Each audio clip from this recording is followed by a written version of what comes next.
Okay, so this is microscopy of excretory system or microscopy of urinary system. Okay, now the urinary system consists of glandular organs, and these glandular organs are kidney, and they also consist of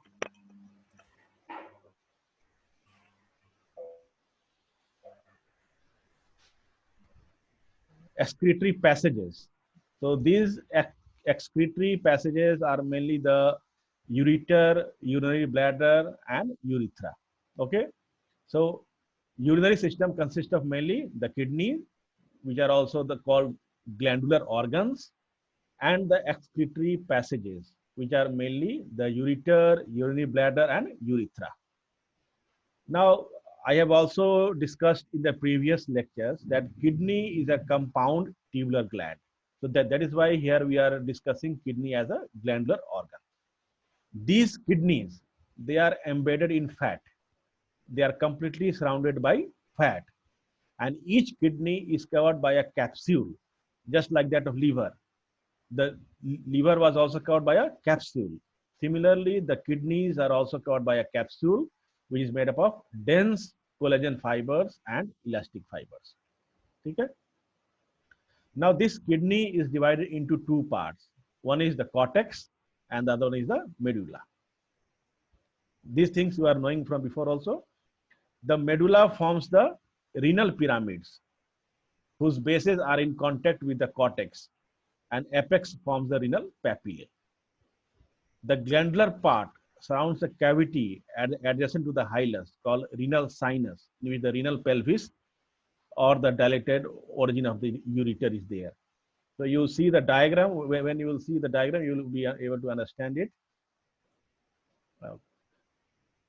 Now you see the diagrams here.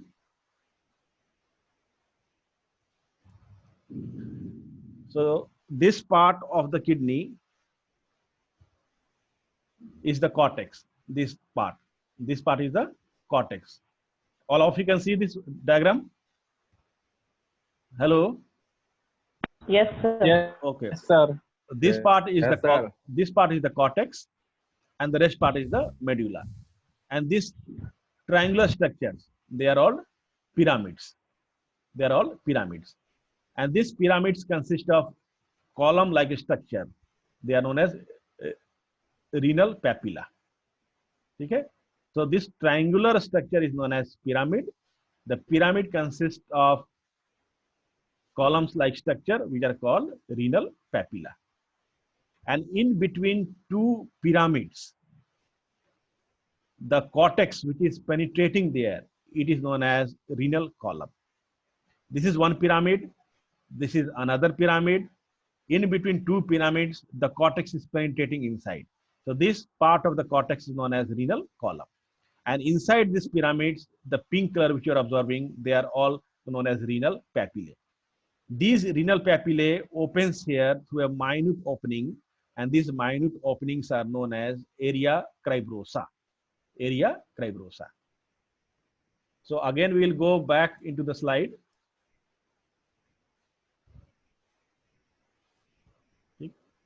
The medulla is in form of renal pyramids, you have seen in the diagram, whose bases are in contact with the cortex, and apex forms the renal papilla. So whatever the columns-like structure which I was describing, it is known as renal papilla. The glandular part surrounds the cavity adjacent to the hilus called renal sinus. So this part, the renal sinus, it consists of calyx major, calyx minor, and the pelvis region. So this entire cavity is called renal sinus, which lies in the renal pelvis. And this renal pelvis consists of the dilated origin of the ureter.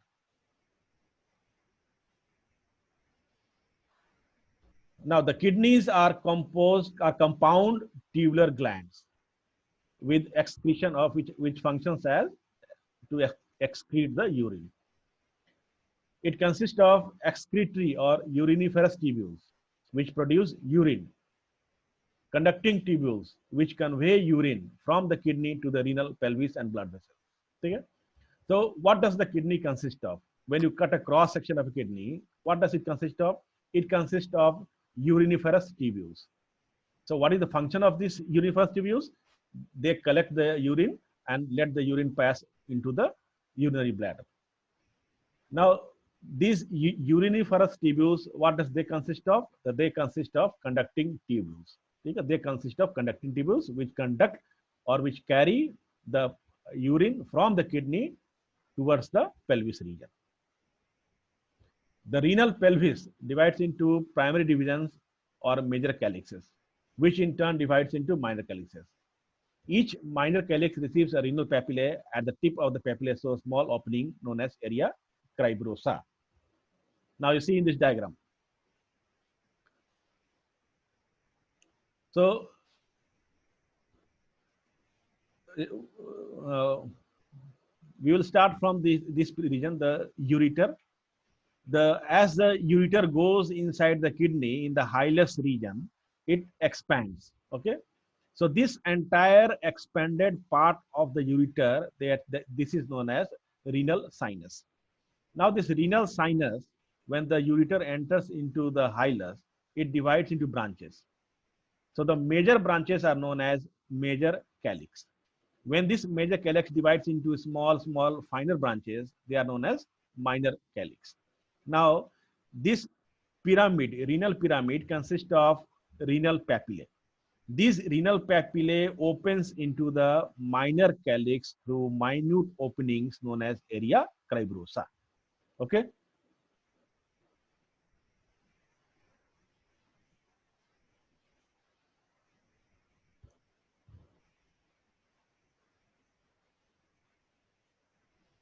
The renal pelvis divides into primary divisions or major calyxes, which in turn divide into minor calyxes. Each minor calyx receives a renal papilla, and the tip of the papilla shows small openings called area cribrosa. So this was what I was describing in the diagram. The cortex forms the outer zone, but cortical tissues also project down into the medulla between the renal pyramids as renal columns of Bertini. So the space between two pyramids in which the renal cortex penetrates is known as renal columns of Bertini, or simply we can say renal columns. The cortical region is subdivided into a pars convoluta or cortex labyrinth containing convoluted tubules and glomeruli, and pars radiata or medullary rays, which are columns of state tubules which radiate out from the medulla. Now this cortex region, this cortex region is divided into two parts. One part which faces towards the medulla and the other part which lies on the periphery. Okay? Now the part which lies towards the periphery, that part consists of glomerulus. And the part of the cortex which lies towards the medulla, that consists of straight tubules which enters into these pyramids.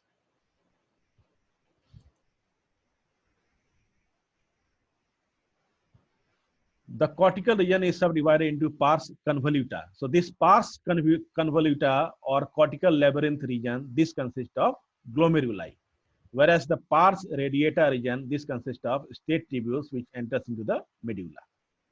The capsule and the glomerulus together forms the renal or Malpighian corpuscles.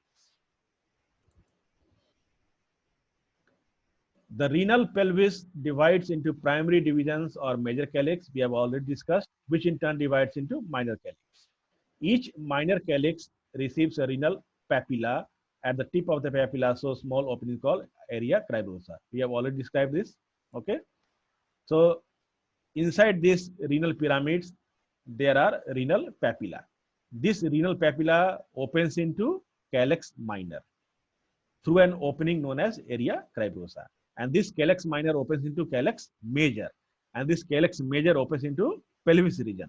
And this pelvis region finally opens into the ureter.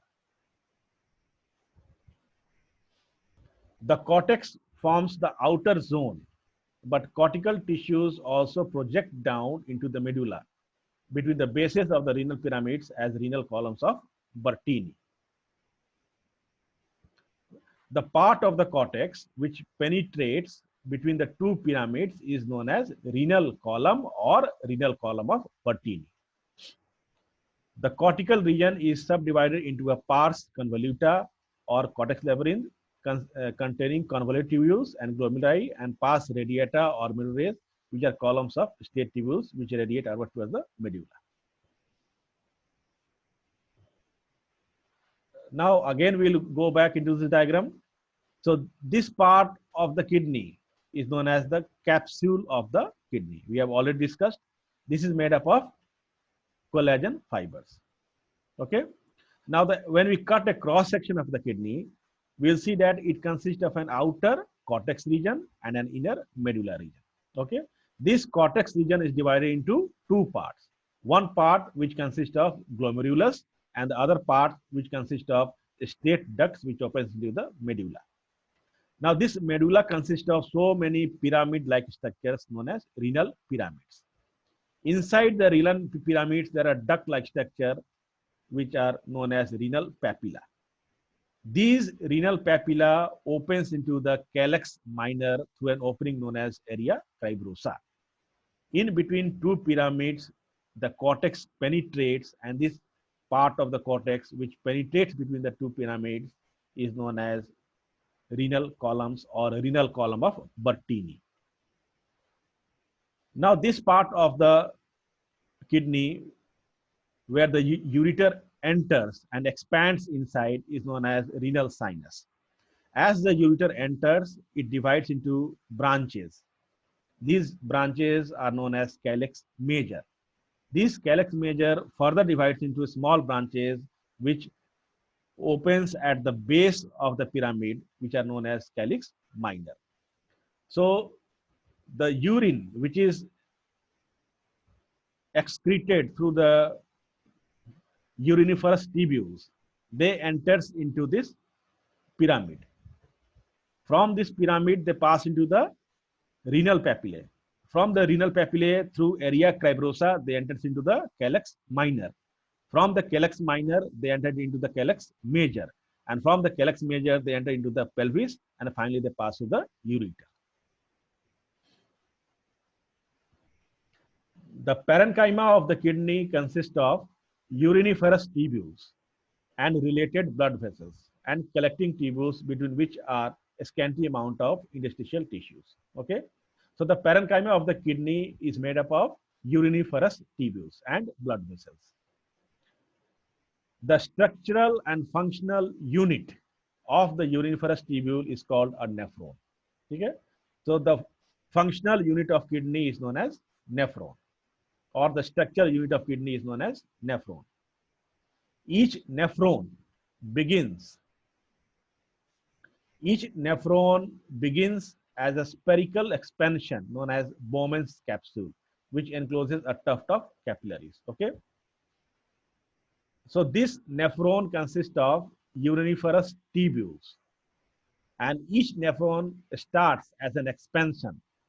This expansion is known as Bowman's capsule, and this Bowman's capsule consists of capillaries.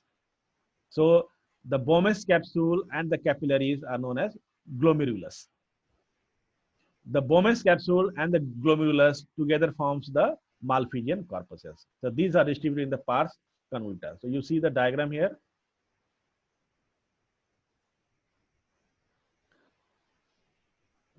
So the expanded part of the nephron is known as Bowman's capsule. And this Bowman's capsule consists of efferent and afferent arterioles. They both combine to form a tuft of capillaries. So these tuft of capillaries inside the Bowman's capsule is known as glomerulus. And this Bowman's capsule together with the glomerulus is known as Malpighian corpuscles. Okay. So till here, any doubt? Sir ये parenchyma नहीं समझ में आया. The parenchyma means the substance of the kidney. ठीक है. Entire the substance of the kidney is made up of. ठीक है. मतलब नहीं समझा. The parenchyma of the kidney consists of universe tubules. Parenchyma means what? Means the entire matrix, the substance of the kidney. जैसे kidney का हम cross section काटेंगे, उसमें क्या जो हमको ऊपर जो सारा चीज दिखाई पड़ेगा, दैट इज कॉल्ड द पैरेंकाइम। ठीक है।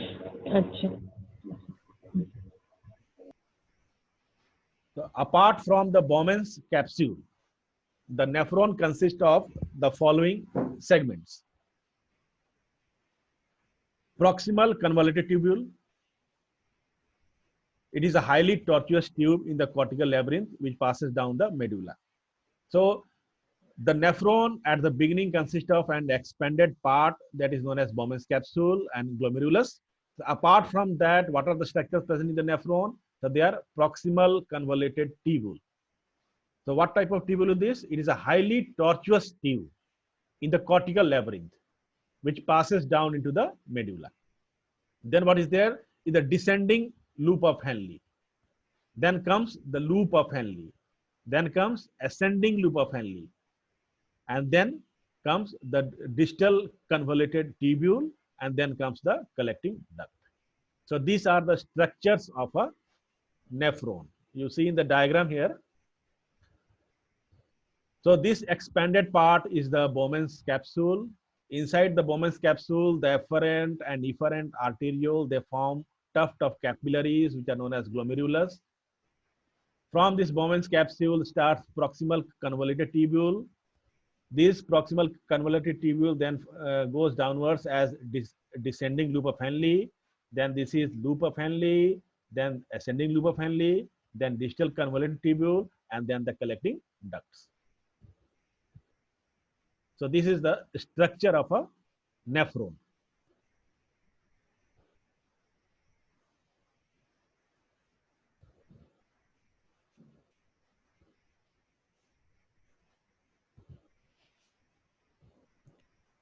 Now this nephron or the secretory segment of the renal tubule opens into collecting tubules, which are arc.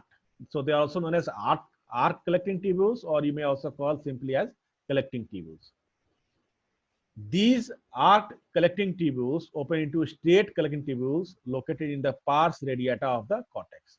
As I already discussed earlier, the cortex is divided into two regions. One region which consists of the glomerulus, and the other part of the region consists of straight collecting tubules which opens into the medulla. So these straight collecting tubules, they passes down the medulla, reach the apex of the renal pyramid, and from the papillary duct of Bellini, which opens through the area cribrosa of renal papilla into a minor calyx.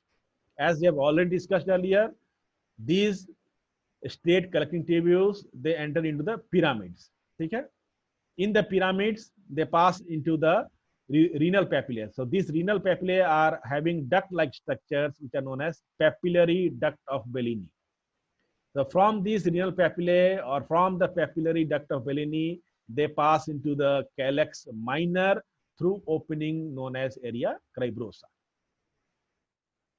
The glomerulus consists of a number of separate capillaries connecting an efferent arteriole with an efferent arteriole. So as we have already seen the diagram, that this glomerulus consists of an efferent arteriole, that is the arteriole which is entering inside the glomerulus, and one arteriole which leaves the glomerulus. The arteriole which enters the glomerulus is known as afferent arteriole, whereas the arteriole which leaves the glomerulus is known as efferent arteriole. These afferent and efferent forms a network of capillaries which are known as glomerulus. The glomerulus consists of a number of separate capillaries connecting an afferent arteriole with an efferent arteriole. These vessels are usually closer together where they enter and leave the glomerulus, and this end is known as the vascular pole or renal corpuscle. So the end of the part of the glomerulus or Bowman's capsule where the arteriole enters and leaves the Bowman's capsule, that is known as vascular pole of the renal corpuscle. Okay. Now the endothelial cells of the glomerular capillaries are extremely thin and the cytoplasm is fenestrated. So we all know that a blood vessel is made up of three layers. One is tunica intima, the other one is tunica media, and the third one is tunica adventitia. Tunica intima is made up of squamous cells, which are known as endothelial cells. So the endothelial cells of these glomerular capillaries, they are extremely thin, and the cytoplasm is fenestrated, means perforated. The endothelium rests on basement membrane, which fuses with the basement membrane of the visceral layer of Bowman's capsule, which closely invests the glomerulus. Now, this Bowman's capsule consists of two layers. One is known as visceral layer, and the other one is known as parietal layer. Okay, this Bowman's capsule consists of two layers. One is called visceral layer, and the other one is called parietal layer. This visceral layer is closely adhered with the capillaries. That is the tuft of capillaries found by efferent and efferent arteriole. It is closely adhered. बहुत उससे चिपका हुआ रहता है. Between the two layers of the capsule, that is the visceral layer and the parietal layer, there is a small space, or it encloses a small space where the urine first formed gets collected. Okay, where the urine first forms gets collected. So the first urine which is formed in the kidney, it gets collected in the space between parietal and visceral layer of Bowman's capsule. The visceral layer of Bowman's capsule is closely adhered with the capillaries, whereas the parietal layer is made up of simple squamous epithelium. In between these two layers, there is a small space where the urine first collects. The visceral layer of the capsule is made up of cells whose nuclei project into the capsular space, and their cytoplasm shows numerous foot-like processes which are in contact with the basement membrane. Now, we have already discussed that the Bowman's capsule is surrounded by two layers. One is visceral layer and the other one is parietal layer. Now, this visceral layer is closely adhered with the capillaries.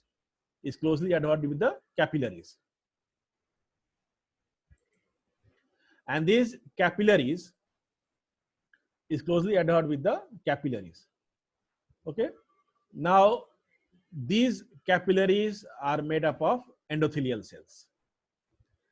And the visceral layer, when you go for the histological examination of the visceral layer of the capsule, you will find that it consists of cells which projects into the space formed between the visceral and parietal layer, and the cytoplasm of these cells consists of foot-like or brush-like processes. And these cells are known as podocytes, which are very important for examination. What is podocytes? So podocytes are those cells which are found in the visceral layer of the capsule. It consists of nucleus which projects into the space formed between the visceral and parietal layer, and the cytoplasm appears foot-like processes or brush-like appearance. So these podocytes are found in the visceral layer. The arrangement of podocytes is such that the epithelium of the capillaries leave only the basement membrane as the barrier between the blood in the capillaries. This means that the podocytes, between the podocytes and the capillaries, there is only one barrier, that is the basement membrane. So the blood from the capillaries passes into the podocytes just by crossing simply one barrier, and that is only the basement membrane. Nothing else is in between them.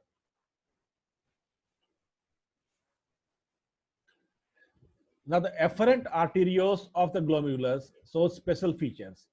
The efferent arteriole, that means the arteriole which is entering the glomerulus, it lacks a distinct tunica adventitia, and there is no internal elastic membrane.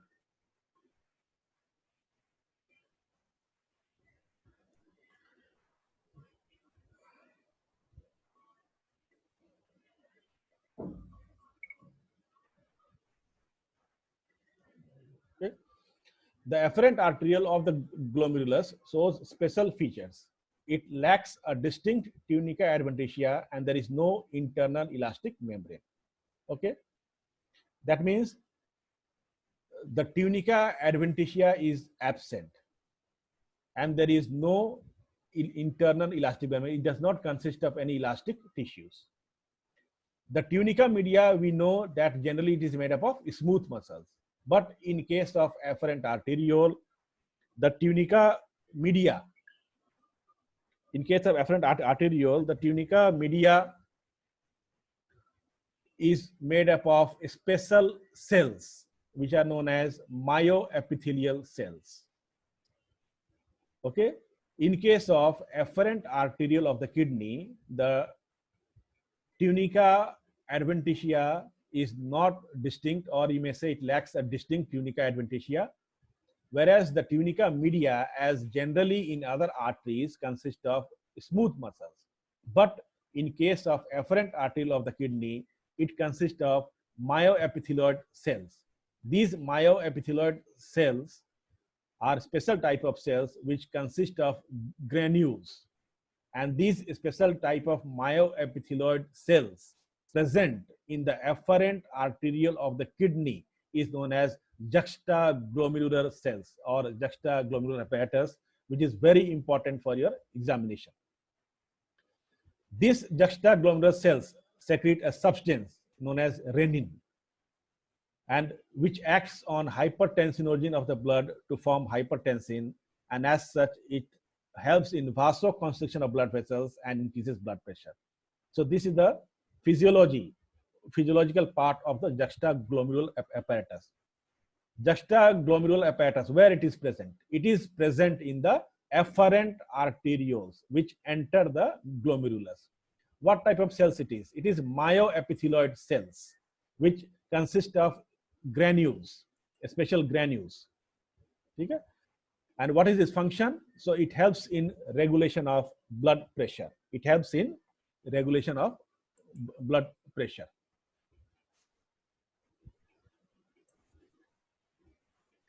It helps in regulation of blood pressure.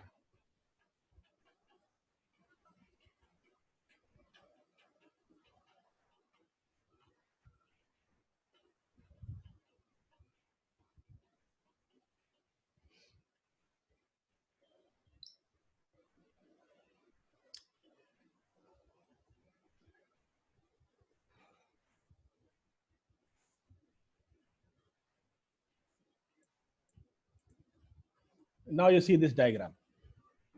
Okay.